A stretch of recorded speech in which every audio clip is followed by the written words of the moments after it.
Welcome the students of class 8. Welcome everyone in our social science e-learning class. And students, today in this class, we are going to start a new chapter.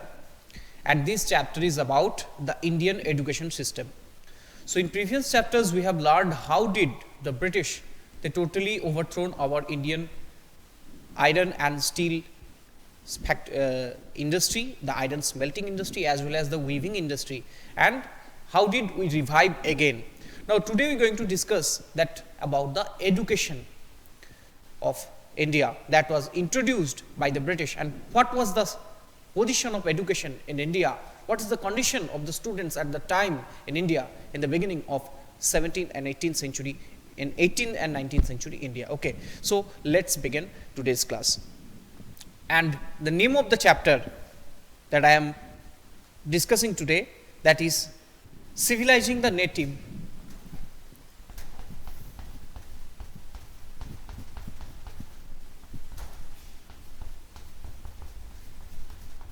and Educating the Nation.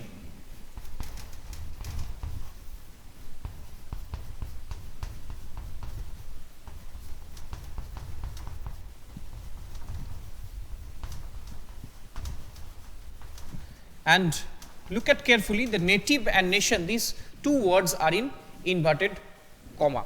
Why? Because native the word meaning the people, indigenous people who were living in India at the time, they are called natives, and nation means, you know, that the entire race that they wanted to build up the countrymen as a nation.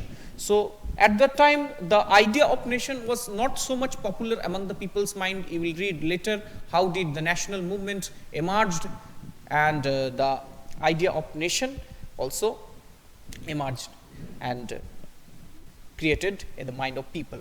Okay, so civilizing the native and educating the nation. So let's begin what happened at that time.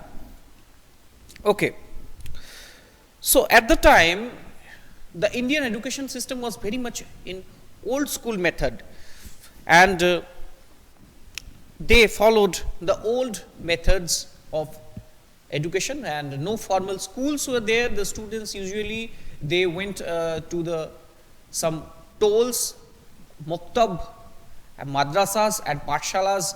Those are run by some pandits and maulvis, and they learned the Indian languages as well as the Persian, Arabic, that was very much popular from the time of Mughals and Sultans, and also Sanskrit, ancient Sanskrit texts. Okay, so and the basic counting and these type of things were there at the time. Okay, in the beginning of the modern period of Indian history. So what happened? The British felt that they had a cultural mission. When they arrived, but due to the Renaissance at that time, you know, in 15th century, the Europe was so much developed. You will read in next classes, in class 9, 10, that how because of the Renaissance, they were much developed at that time. And culturally, the scientific developments were there, scientific innovations happened, and they established the modern way of teaching with a syllabus, curriculum, etc., teaching method, proper classroom, all these things. Okay, attendance. But in India, that those type of things are not present. So the British thought it was our moral duty to literate the Indians in our style, and they had to be civilized the natives and change their custom and values, which would help them to rule them easily. Okay, so these are the main motives of the British people who arrived at the time, who ruled our country.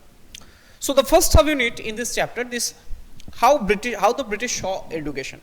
The British, how did they saw the Indian education system and the tradition of Orientalism?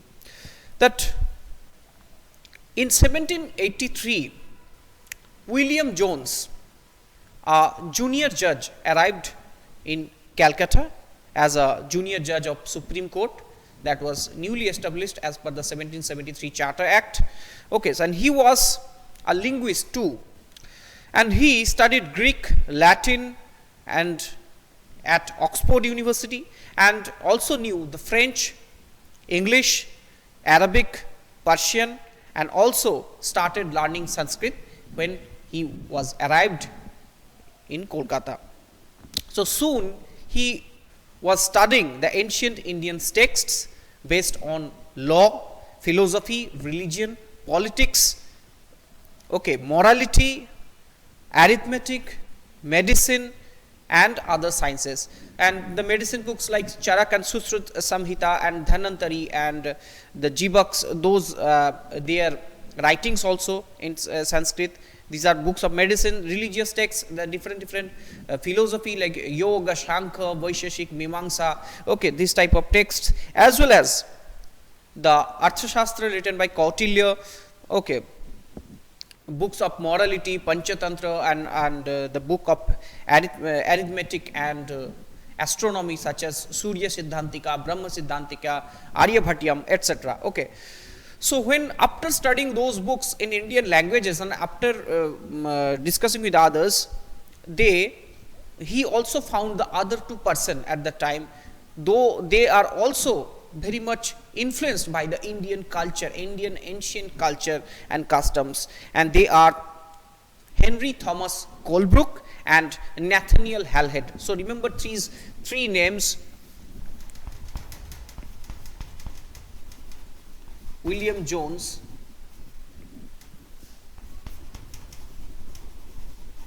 Thomas Henry Colebrook, Thomas Henry Colebrook,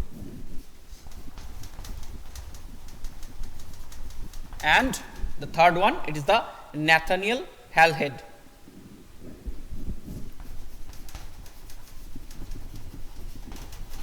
Nathaniel Halhed.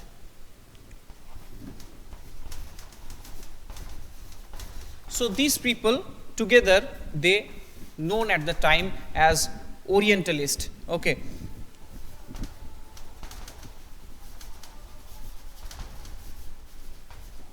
Why?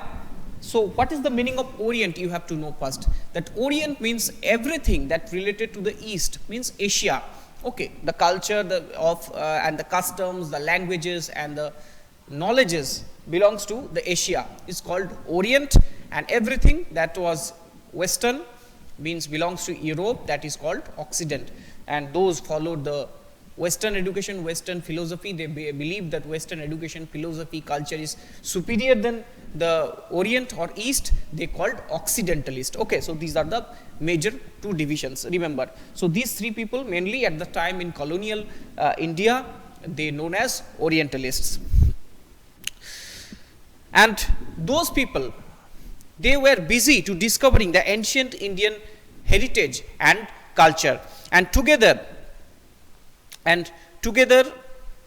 with Jones, they established a society that named Asiatic Society. Okay, so I am rubbing this one. Name of the society, Asiatic Society.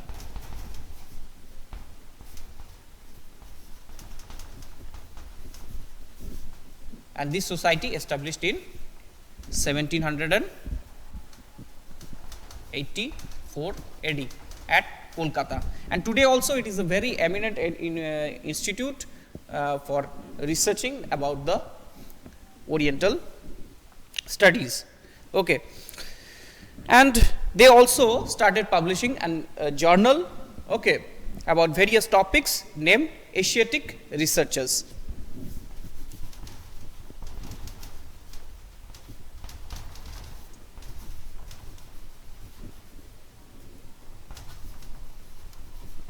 Okay, Asiatic Researchers. So these two, the main initiative of the Orientalists. So they together felt that the Indian civilization had attained its old glory, but subsequently it was declined due to various foreign invasion and attack and negligence of the people. Okay, and so they went about discovering those ancient texts, understanding the meaning, translating them into English language and making their findings known to others. Okay, and they believed that in this way Indians, they rediscover their old glory and their own heritage and understand the lost glories of their past. So this is the main motto and initiative of the Orientalists. So they not only translating and discovering the ancient Indian texts and knowledges, they also influence the company officials to inaugurate many Indian institute. Those are mainly those, in those institutes the foreign the Indian knowledges would be studied. Okay, so he also and many British officials also influenced by them and argued that the British ought to promote the Indian education rather than the English or Western education and language. So they also ask questions to the British officials. They very much interested to introduce the Indian education, Indian languages such as Arabic, Persian and Sanskrit as a medium of study. So Orientalists also felt that the institution should be set up to encourage the study of ancient texts, including the Arabic, Persian and Sanskrit literature and poetry. So, and as a result, in 1781, the colonial government, they established Calcutta Madrasa. Okay, so I am rubbing this one, Calcutta Madrasa.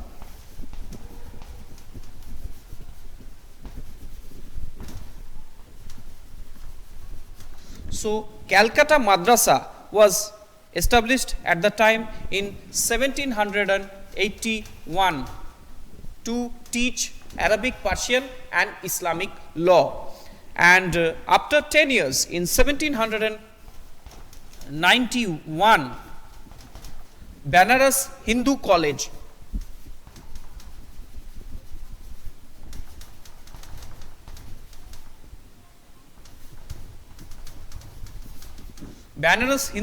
also established, and later this college was transformed into Banaras Hindu University, and today is a very renowned university all over the world.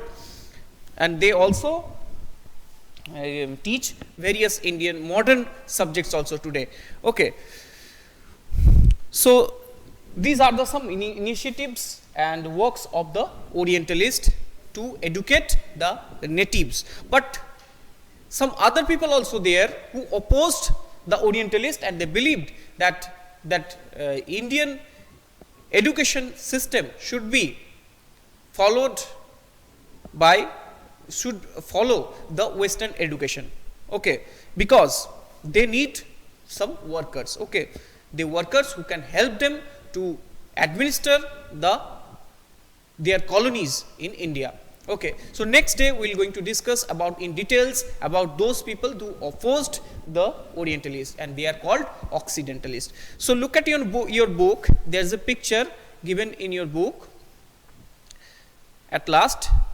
So it is a monument of Warren Hastings by Richard Westmacott in 1830, and now in Victoria Memorial in Calcutta. It is in front of Victoria Memorial, and in this sculpture we can see that image represents how Orientalists thought of British power in India. And you will notice that the majestic figure of Warren Hastings, an enthusiastic supporter of Orientalist, is placed between the standing figure of a Pandit, Hindu Pandit, and another seated Munshi. Munshi means a person who can read, write and teach Persian at the time. Mainly the Muslim scholar Munshi was sitting another side. So in this way, Hastings and other Orientalists needed Indian scholars to teach them the vernacular languages, and vernacular means a term generally used to refer the local language of or any dialect, okay, of particular place or standard language. In colonial countries like India, the British used the term to mark the difference between the local language and everyday use, language of everyday use, and English, the language of the imperial masters, their imperial masters, the language of their emperor and empress. Okay, so this is the meaning of vernacular. And they also tell them that about local customs and laws, and help them to translate the interpret ancient texts. And Hastings took the initiative to set up the Calcutta Madrasa. Okay, Calcutta Madrasa was the main initiative of Warren Hastings, at that time the Governor General of Bengal. And he also believed that the ancient customs of the country and Oriental learning ought to be the basis of British rule in India, and it will help them to rule India very long. Okay, so that's all from today's class, student. I hope you have understood. So if you have any question, you can ask me in the e-portal. So thank you for watching. See you in the next class with the another subunit.